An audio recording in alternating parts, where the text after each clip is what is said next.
मुझे ऐसा लगता है कि चाचा जी तुमसे कुछ छुपा रहे हैं। हाँ मेहता साहब, मुझे भी ऐसा ही लग रहा है, क्योंकि बापूजी 4:30 बजे के गए हुए हैं, अभी 2-3 घंटे हो गए लेकिन अभी तक वापस नहीं आए। मुझे बहुत चिंता हो रही है मेहता साहब। जेठालाल, बात बहुत गंभीर है, इसलिए अब हमें इंतजार नहीं करना चाहिए और मुझे लगता है कि इंतजार करने के बजाय हमें पुलिस कंप्लेंट कर देनी चाहिए। एक काम करते हैं, मैं ऑफिस से सीधा निकलता हूँ और सोढ़ी को भी फोन कर देता हूँ, वो पहुंचे और तुम नीचे मिलो मुझे, फिर हम लोग चलते हैं पुलिस कंप्लेंट के लिए। ओके ठीक है मेहता साहब। साहब मैं चप्पल चोर नहीं हूँ साहब, मैं चप्पल चोर नहीं हूँ। चुप! मंदिर जैसे पवित्र जगह पर चप्पल चोरी करता है, इंस्पेक्टर चालू पांडे तुझे कड़ी से कड़ी सजा देगा। चालू जी, पांडे जी। आओ आओ महारथी आओ। सुरवे शिंदे, देखो तो कौन आया है, इस पुलिस स्टेशन के लाइफ मेंबरशिप होल्डर। चुप! जेठालाल, आज तुमने कौन सा नया कांड किया? मैंने कुछ नहीं किया चालू जी, पांडे जी, और मैं कभी कुछ नहीं करता हूँ। अच्छा, तो तुम्हें यहाँ बार बार क्यों आना पड़ता है? क्या यहाँ मेला लगा रहता है क्या? क्या बताऊं, मेरी कुंडली ऐसी है कि किसी ना किसी वजह से आपके पास आना ही पड़ता है। ओह, तो आज कौन से ग्रहों का मिलन हुआ जिसकी वजह से तुमको यहाँ आना पड़ा? मेरे बापूजी गुम हो गए और मेरे 1 लाख रुपए भी। मेरी कुंडली भी है भाई साहब की तरह है, मैं चप्पल चोर नहीं हूँ, उल्टा मेरी चप्पल मंदिर के बाहर गुम हुई है साहब। अरे चुप! हाँ उनको छोड़िए चालू जी, पांडे जी मेरी बात सुनिए। हाँ हाँ जेठालाल, तुम्हारी बात सुन रहा हूँ। अच्छा ये बताओ, तुम्हारी चप्पल कहाँ से गुम हुई? चप्पल नहीं, मेरे बापूजी गुम हो गए हैं। और मेरे 1 लाख रुपए। मतलब तुम्हारे 1 लाख रुपए लेके इनके बाबूजी भाग गए? नहीं वो भागे नहीं है। तो देखिए पांडे साहब, चाचा जी कहीं भागे नहीं है, आप समझने की कोशिश कीजिए। भिड़े ने चाचा जी को 1 लाख रुपए दिए उधार। हाँ उधार। भिड़े ने चाचा जी को 1 लाख रुपए उधार दिए और चाचा जी बिना किसी को बताए वो रुपए लेके कहीं चले गए। उसको भागना ही बोलते हैं ना? नहीं बापूजी भागे नहीं है। तो कहाँ गए? वो पता होता तो हम यहाँ क्यों आते चालू जी, पांडे जी, सीधा वहीं जाते ना। क्या जमाना आ गया है, आजकल के पिता अपने पुत्र से बिना पूछे कहीं भी चले जाते हैं और उनका पुत्र यहाँ आकर हमसे पूछता है कि हमारा बाप किधर है। खैर छोड़ो साहब मुझे भी छोड़िए। अरे चुप! तुम्हारा नाम क्या है? भिड़े। तुम मास्टर भी हो ना? तुमने सवाल नहीं पूछा चाचा जी से 1 लाख रुपए देने से पहले कि क्यों चाहिए, किसे देना है और इसे लेकर कहां जा रहे हो चाचा जी? इंस्पेक्टर साहब, मैंने बहुत पूछा उनको लेकिन उन्होंने बताया ही नहीं। ओह, मतलब 1 लाख रुपए और चाचा जी दोनों गायब हैं। कहीं चाचा जी को कोई गलत आदत तो? अरे नहीं पांडे जी, कैसी बात कर रहे हैं? चाचा जी हम सबके आदर्श है, वो कभी कोई गलत काम नहीं कर सकते। चालू जी, पांडे जी आप तो बापूजी को अच्छी तरह जानते हैं। और तुम्हें भी मैं अच्छी तरह से जानता हूं। तुम अभी भी गड़ा इलेक्ट्रॉनिक्स के मालिक हो ना? हाँ जी। दुकान भी अभी तक अच्छी चल रही होगी ना? बापूजी के आशीर्वाद से बहुत अच्छी चल रही है। एक तो बापूजी से फोकट में आशीर्वाद लेते हो और उनको 1 लाख रुपए नहीं दे सकते। तुमने बापूजी को 1 लाख रुपए नहीं दिए होंगे, इसीलिए उन्होंने भिड़े से मांगे। नहीं, लेकिन बापूजी ने मुझसे मांगे ही नहीं। कहां से मांगते? उन्हें कई बार मांगा होगा, लेकिन तुमने पैसे देने में इतना परेशान किया होगा उनको, इतना मजबूर किया होगा कि वो बेचारे गली गली भटकते भटकते भिड़े के द्वार को खटखटाया होगा और कहा होगा, भिड़े मुझे 1 लाख रुपया मिल सकता है? और बेचारा भिड़े ने दे दिया। ये क्या बोल रहे हैं चालू जी, पांडे जी, ये क्या बोल रहे हैं आप तो मुझे अच्छी तरह जानते हैं। क्या मैं कभी ऐसा कर सकता हूँ? जेठालाल, पैसे वाले पुत्र को मैंने बदलते देखे हैं। तुम ही सोचो, तुम बापूजी के इकलौते बेटे हो और तुम्हारे पास पैसे भी हैं, फिर भी बापूजी ने तुमसे पैसे नहीं मांगे। क्यों? क्यों? क्यों क्यों? ये केस बिल्कुल इस पानी की तरह साफ है। ये पानी साफ क्यों नहीं है? साहब, पानी में गलती से कचरा गिर गया होगा, मैं अभी बदल देता हूँ। अब ये केस बिल्कुल आईने की तरह साफ है।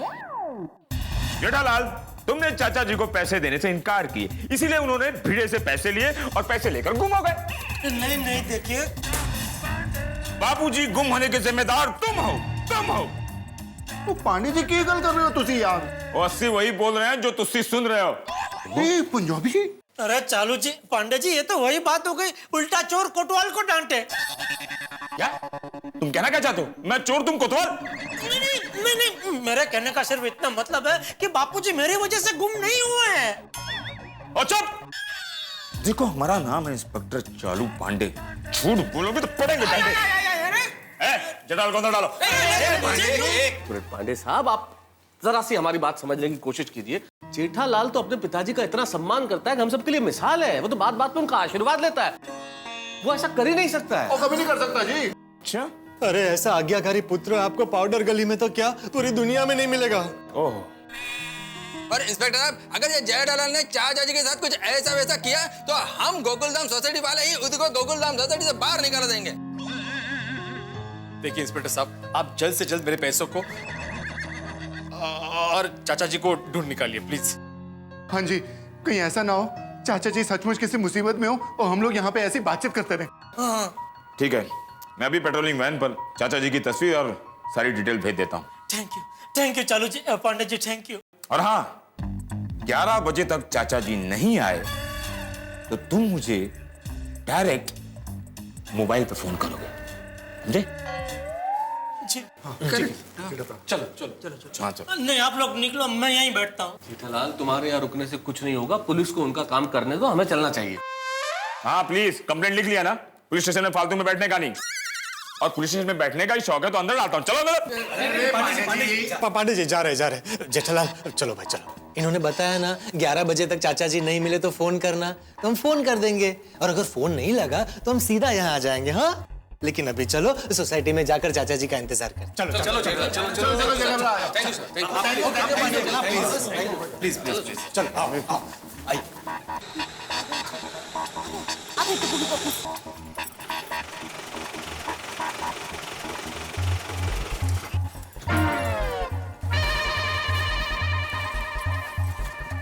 क्या हुआ टप्पू के पापा? बापूजी के बारे में कुछ पता चला? नहीं दया, पुलिस स्टेशन में कंप्लेंट लिखवा दी है और चालू जी, पांडे जी ने सब जगह मैसेज भेज दिया है। अभी पुलिस ढूंढ रहे हैं बापूजी को। समझ में नहीं आता, ऐसे बिना बताए बापूजी कहाँ चले गए। डोंट वरी पापा, मुझे पूरा यकीन है दादाजी ने कुछ अच्छे काम के लिए ही पैसे लिए होंगे। पता है बेटा, लेकिन अच्छा काम करने कहाँ गए हैं पता तो चले। जेठा जी, आप बिल्कुल चिंता मत कीजिए, चाचा जी बहुत स्ट्रांग है, उनको कुछ नहीं होगा। Thank you Babita ji. Maybe कोई ऐसी बात होगी जो चाचा जी ने हमें बताना जरूरी नहीं समझा होगा। अरे पर सही बात है। और जेठा भाई, पुलिस कंप्लेन हो गई है, सब ठीक हो जाएगा। हाँ, भिड़े तो ना बापूजी को पैसा देने से पहले मुझे बताया क्यों नहीं? एक बार बता दिया होता तो ये झंझट ही नहीं होती ना। टप्पू के पापा, आप भिड़े भाई पर गुस्सा मत कीजिए, उल्टा हमें तो उनका आभार मानना चाहिए। बापूजी की परेशानी में उन्होंने उनकी मदद की है। हाँ जेठालाल, अगर चाचा जी ने मुझसे पैसे मांगे होते और वचन लिया होता कि मैं ये बात किसी को ना बताऊं, तो मैं भी वही करता जो भिड़े ने किया। मैं भी नहीं बताता किसी को। यार मैं भी किसी को नहीं दसता है। अरे मैं भी किसी को नहीं बताता। हाँ जेठालाल, अगर चाचा जी वचन ले लेते तो कोई नहीं बताता। सॉरी भिड़े, दया सही कह रही है, सॉरी। मुझे तुझ पे गुस्सा नहीं करना चाहिए था, उल्टा तेरा आभार मानना चाहिए। Thank you. अरे हाँ भिड़े अंकल, दादाजी की हेल्प करने के लिए थैंक यू। अरे नहीं टप्पू बेटा, आप ऐसे आभार मत मानिए, थैंक यू मत बोलिए। अरे चाचा जी मेरे भी तो पिता समान ही है ना, और मैं उनकी वैसे भी मदद करता ही।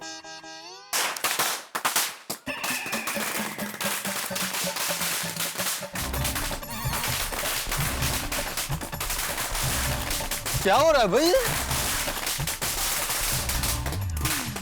अरे पटाखे क्यों? अरे ये अब्दुल फटाके क्यों फोड़ रहा है? क्या हो गया अब्दुल को? अचानक पटाखे क्यों फोड़ रहा है?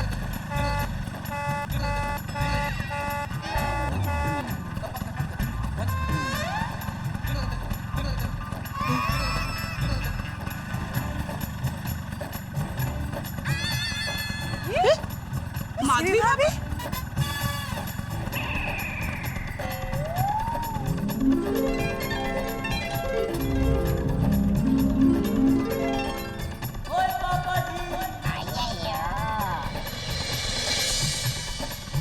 माधवी आंटी सुनो।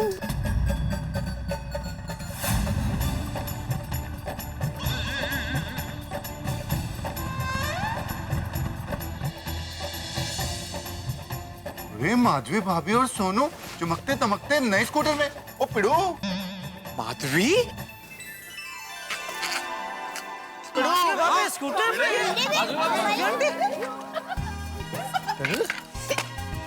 पे चल लेगा है।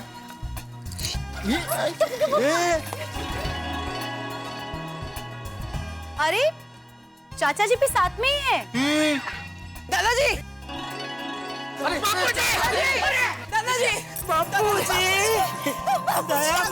दादाजी बाबूजी हम लोग बहुत डर गए थे। बापूजी कहाँ चले गए थे आप? अरे ये भिंडी मास्टर के लिए नया स्कूटर लेने। आते अरे देख क्या रहा है भिंडी मास्टर, ये स्कूटर तेरा ही है। हाँ हाँ अरे इसी के लिए मैंने तुझसे 1 लाख रुपए लिए थे, माधवी बेटी के कहने पर।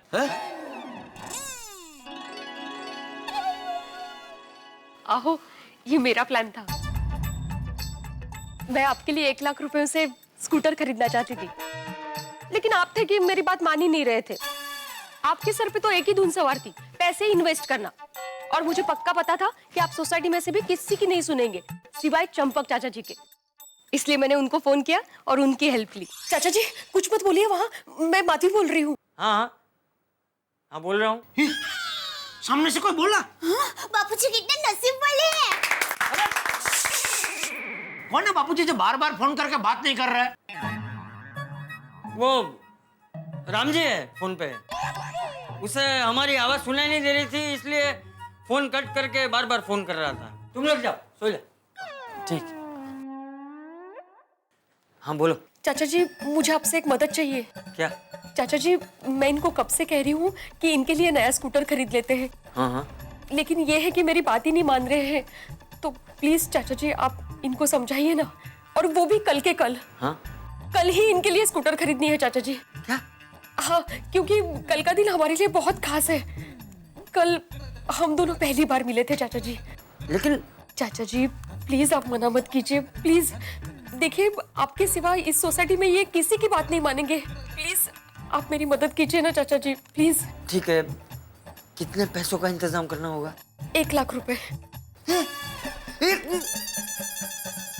1 लाख रुपए? नहीं नहीं चाचा जी, पैसों की चिंता मत कीजिए, पैसे हैं। अरे लेकिन वो क्या है, इनके मामा मामी आए थे तो उन्होंने इस जमीन के हिस्से के इनको 1 लाख रुपए दिए हैं, तो वो पैसे हमारे पास है। अब ये चाहते हैं कि ये पैसे कहीं इन्वेस्ट करें, लेकिन मेरी इच्छा है कि इनके लिए स्कूटर खरीदूं ताकि इनकी भागदौड़ कम हो चाचा जी। लेकिन इसमें तो झूठ बोलना पड़ेगा, ये गलत है, मैं ये नहीं कर पाऊंगा। चाचा जी प्लीज प्लीज आप मना मत कीजिए, क्योंकि ये काम सिर्फ आप और आप ही कर सकते हैं चाचा जी, प्लीज। अच्छा ठीक है, मैं कुछ भी करके पैसों का इंतजाम कर लूंगा। Thank you. मतलब बापूजी जब कल आपने कहा था कि राम जी काका का फोन है, वो दरअसल भिड़े बहन का फोन था। हाँ बापूजी गजब खेल खेला आपने। तभी मैं सोचूं कि आपने मुझसे पैसे नहीं मांगे और भिड़े से कैसे पैसे मांगे। बापूजी कम से कम मुझे तो बता दिया होता। हाँ बापूजी। अरे जेठिया, अरे भाई भिंडी मास्टर को सरप्राइज देनी थी, इसलिए मैंने किसी को नहीं बताया, टप्पू को भी नहीं बताया, और तो और अब्दुल को भी पता नहीं था कि उसने फटाके क्यों फोड़े। हमने तो सिर्फ फोन करके इतना ही कहा था कि अब्दुल जाके सोसाइटी में फटाके फोड़, हम लोग आ रहे हैं। बापूजी अच्छा।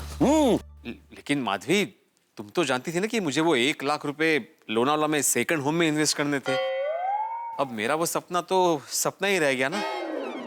अहो वो सपना तो हम लोग कभी भी पूरा कर सकेंगे। इन्वेस्टमेंट के प्लान्स तो कभी खत्म नहीं होंगे। बराबर। सही बात है। उनके प्लान्स तो नए नए स्कीम्स के साथ आते ही रहेंगे। और आप जिस खुशी के बारे में सोच रहे हो ना, वो 10 साल के बाद मिलती, लेकिन उसके लिए हम लोग आज की खुशी खो रहे हैं। और भविष्य की चिंता में हमें अपना आज नहीं खोना चाहिए। एकदम सच्ची बात है। और आप एक बात बताइए, हम तीनों एक साथ आखिरी बार कब घूमने गए थे? नहीं याद आ रहा है ना? जब हमारे पास स्कूटर था तब। अभी हमारे पास स्कूटर है तो हम तीनों एक साथ घूमने जा सकेंगे। आपकी कितनी सारी तकलीफें, आपकी कितनी सारी परेशानी दूर हो जाएगी। रिक्शे का भाड़ा, बस के धक्के, इससे आपको कितनी तकलीफ होती थी। और मैं आपको तकलीफ में नहीं देख सकती, इसलिए आपके पसंद की, जैसे आपको चाहिए थी वैसे ही साइड कार वाली स्कूटर आपके लिए लेके आई हूँ।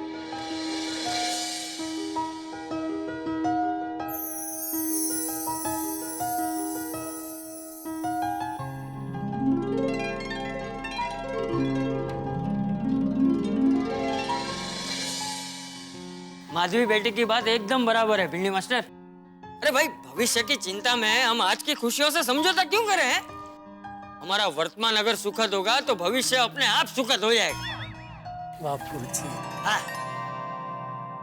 थैंक यू चाचा जी, थैंक यू माधवी, आपने तो मेरी आंखें खोल दी। दरअसल कल की खुशी के चक्कर में मैं अपना आज खोने जा रहा था। माधवी, तुमने बिल्कुल सही कहा, हमारा घूमना फिरना बंद सा हो गया था, लेकिन अभी इस स्कूटर की वजह से हमारे वो दिन वापस आ सकते हैं। अब इस स्कूटर पे हम लोग तीनों घूमने जा सकेंगे। थैंक यू वेरी मच चाचा जी। अरे भाई भिंडी मास्टर, थैंक यू की असली हकदार तो माधवी बेटी है। ये स्कूटर लेने का प्लान तो उसका था ही, लेकिन स्कूटर के साथ साइड कार लगवाने का प्लान भी उसी का था। तुझे पता है, ये साइड कार के साथ तेरा स्कूटर 1,07,000 में पड़ा, तो ऊपर के 7,000 माधवी बेटी ने अपनी बचत में से जोड़े। अरे वाह, ग्रेट जॉब माधवी भाभी। माधवी, क्या बात। माधवी, आज के दिन मैं तुम्हें कुछ देने वाला था और तुमने मुझे इतना बड़ा सरप्राइज दे दिया। आहो, एक ही बात है। सच में माधवी, तुमने मेरा आज का दिन यादगार बना दिया। इतना बढ़िया स्कूटर।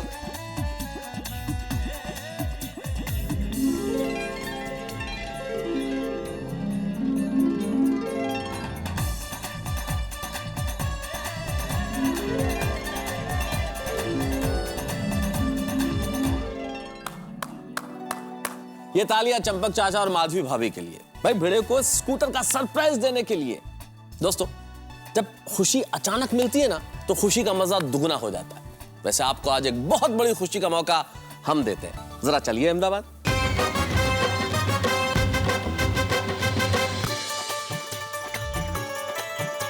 अहमदाबाद काकरिया से आप सबको असित कुमार मोदी का नमस्कार। हम सब के लिए खुशी और आनंद का अवसर है। तारक मेहता का उल्टा चश्मा के लिए ये बहुत बड़ा सम्मान है।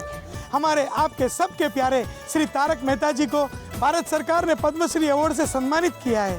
तो आइए मिलते हैं पद्मश्री तारक मेहता जी से। तारक भाई, तारक भाई।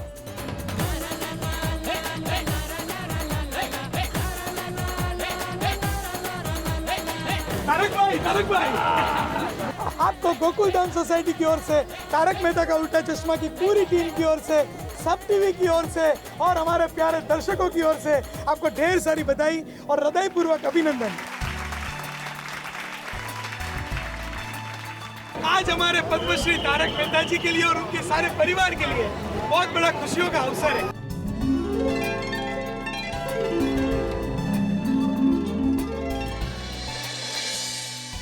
आप सबका खूब खूब आभार। देखते रहिए, हंसते रहिए। तारक मेहता का उल्टा चश्मा। तारक मेहता का उल्टा चश्मा, तारक मेहता का उल्टा चश्मा। तारक भाई, बच्चे खेलते हैं क्रिकेट, रोज खिड़कियों के कांच टूट जाते हैं, कांच फोड़े ऐसे प्लेयर्स रिकॉर्ड तोड़ जाते हैं। खेलो बच्चों, तारक मेहता का उल्टा चश्मा, तारक मेहता का उल्टा चश्मा। खुशी की बात है कि नहीं? भारत के सर्वोच्च सम्मान और पुरस्कारों में से एक, पद्म पुरस्कारों में से एक, पद्मश्री मिलने पर श्री तारक भाई मेहता को हमारे असित कुमार मोदी ने अहमदाबाद जाकर सम्मानित किया। वह निश्चित तौर पे सम्मान की बात है, बहुत बड़े सम्मान की बात है। पद्मश्री मिलना गौरव की बात है। भाई तारक भाई मेहता की सृजन की दुनिया में से उनका उल्टा चश्मा नाम से जो आर्टिकल्स थे, उन पे असित कुमार मोदी ने एक बड़ा ही जबरदस्त सीरियल तारक मेहता का उल्टा चश्मा सब टीवी के लिए बनाया, जिस सीरियल ने आपके दिलों पर राज किया और कर रहा है और आपका प्यार पा रहा है। इसलिए बधाई श्री तारक भाई मेहता को भी और श्री असित कुमार मोदी को भी। हमारी पूरी तारक मेहता का उल्टा चश्मा की टीम की ओर से कोटि कोटि अभिनंदन श्री तारक मेहता का। और अब यहाँ गोकुलधाम सोसाइटी में चूंकि नया स्कूटर आया है तो हंगामे तो होंगे ही। देखते रहिए मेरे साथ तारक मेहता का उल्टा चश्मा, देखते रहिए, हंसते रहिए। मैं एक राउंड मारता हूँ भाई, मैं रह गया।